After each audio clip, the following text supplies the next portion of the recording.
At 5:47 a.m. while Lagos slept, one man's simple act of courage would change two lives forever. This is Emeka, a street cleaner who earned 800 naira a day. And this is Chief Adebayo, a billionaire CEO who almost died because no one cared enough to help. But Emeka saw what others chose to ignore. Stay with me, because what happened next will restore your faith in humanity. And if you're new here, don't forget to subscribe and hit the like button for more life-changing stories. The streets of Victoria Island were empty except for the hum of street sweepers and the distant roar of early morning traffic. Emeka Okafor pushed his worn-out cart along Ahmadu Bello Way, his weathered hands gripping the handle like it was his lifeline. At 45, he had been cleaning these same streets for 12 years. His back ached, his feet were swollen, but he never complained. Every naira counted when you had 3 children to feed and a wife battling malaria. He wore the same faded orange uniform every day, patched at the elbows, torn at the shoulder. His boots were donated charity items that never quite fit right. But Emeka carried himself with quiet dignity. He took pride in his work. These streets were his responsibility, and he made sure they sparkled when the sun rose. That morning was different. As he rounded the corner near the Echo Hotel, he spotted something unusual. A black Mercedes S-Class sat crooked against the curb, its driver's door hanging open. Steam rose from under the hood. The hazard lights blinked desperately in the pale dawn.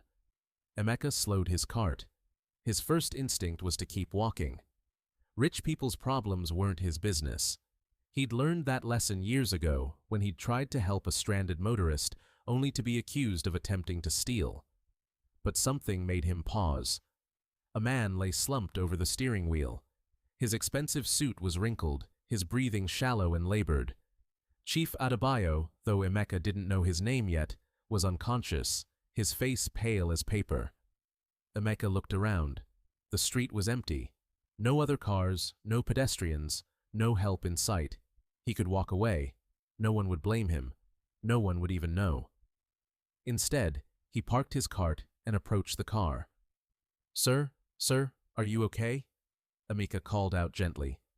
No response. The man's pulse was weak, his skin clammy. Emeka had seen enough medical emergencies in his neighborhood to recognize the signs. This man was having a heart attack. Without hesitation, Emeka pulled out his old Nokia phone. His hands trembled as he dialed 199 for emergency services. The call wouldn't go through. No network coverage. He tried again. Nothing. Panic set in. This man was dying, and there was no immediate help available. Emeka looked at the Mercedes, then at his cleaning cart. An idea formed. He gently pulled Chief Adebayo from the driver's seat, supporting his weight despite his own smaller frame. With tremendous effort, he managed to get the unconscious man into a semi-upright position against the car. Then he did something that would have made others laugh. Emeka abandoned his cart, lifted Chief Adebayo onto his back, and began walking toward the nearest hospital. Lagos University Teaching Hospital was 8 blocks away. For a 45-year-old street cleaner carrying a man twice his weight, it might as well have been 8 miles. But Emeka walked, step by agonizing step. His legs burned, his lungs screamed for air. Sweat poured down his face, mixing with tears of determination. Twice he stumbled and nearly fell. Twice he picked himself up and continued. "Hold on, sir," he whispered. "Just hold on." Passers-by stared. Some pointed and laughed.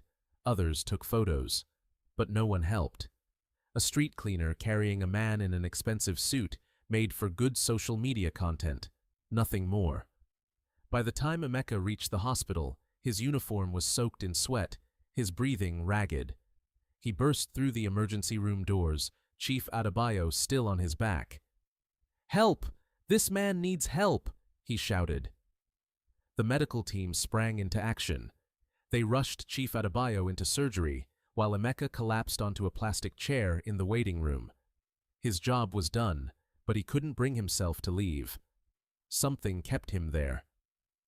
7 hours later, a doctor emerged from the operating room. Chief Adebayo had suffered a massive heart attack, but he was alive, stable. The doctor looked around the waiting room and found Emeka still sitting there, still in his dirty uniform. "Are you family?" the doctor asked. "No, sir. I found him." The doctor studied Emeka for a long moment. "You saved his life. If you hadn't brought him in when you did, he would have died within the hour." Emeka nodded quietly, stood up, and prepared to leave. He had lost a full day's wages sitting in that hospital. His supervisor would be angry. His family would worry. But at least the man was alive. "Wait," the doctor called. "What's your name?" "Emeka Okafor, sir." "Stay here. When he wakes up, he'll want to thank you." But Emeka shook his head.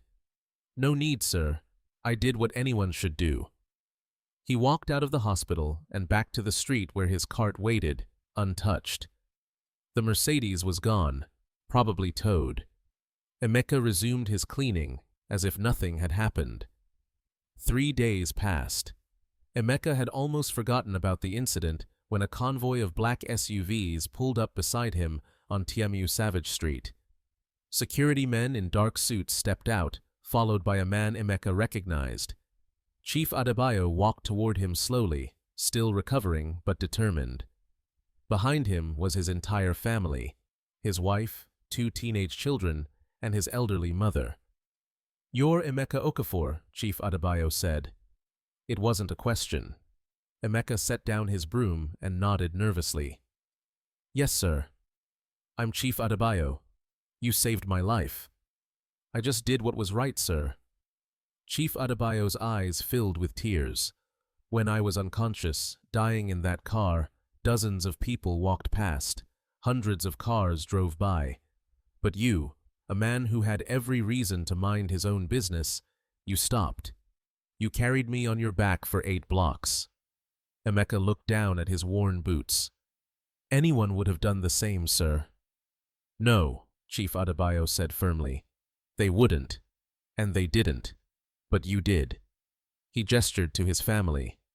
"My wife, my children, my mother. They all have their husband, father, and son because of you.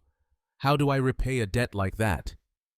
"There's no debt, sir," Emeka replied. "I'm just happy you're alive." Chief Adebayo smiled through his tears. "That's exactly why you deserve everything I'm about to give you." He handed Emeka a folder. Inside were documents that made Emeka's hands shake. A fully furnished 4-bedroom house in Lekki, university scholarships for all 3 of his children, a management position at Adebayo Holdings with a salary that was more than Emeka had ever dreamed possible. But the most precious gift was the handwritten letter from Chief Adebayo's family, thanking him for bringing their loved one home. "Sir, this is too much," Emeka whispered. "It's not enough," Chief Adebayo replied. "You gave me my life back. Let me give you the life you deserve." That evening, Emeka called his wife from his new office overlooking Lagos Island. As he looked down at the street cleaners working below, he whispered a prayer of gratitude. Not for the house, not for the money, but for the reminder that kindness still mattered in a world that often forgot how to care. Chief Adebayo didn't just gain a life that day. He gained a friend, a brother, and a reminder that humanity's greatest treasures are often found in the humblest hearts. And Emeka? He learned that heroes don't wear capes.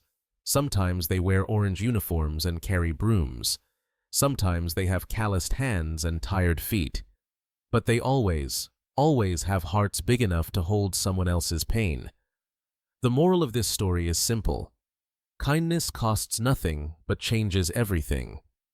In a world that often looks away, be the person who looks closer.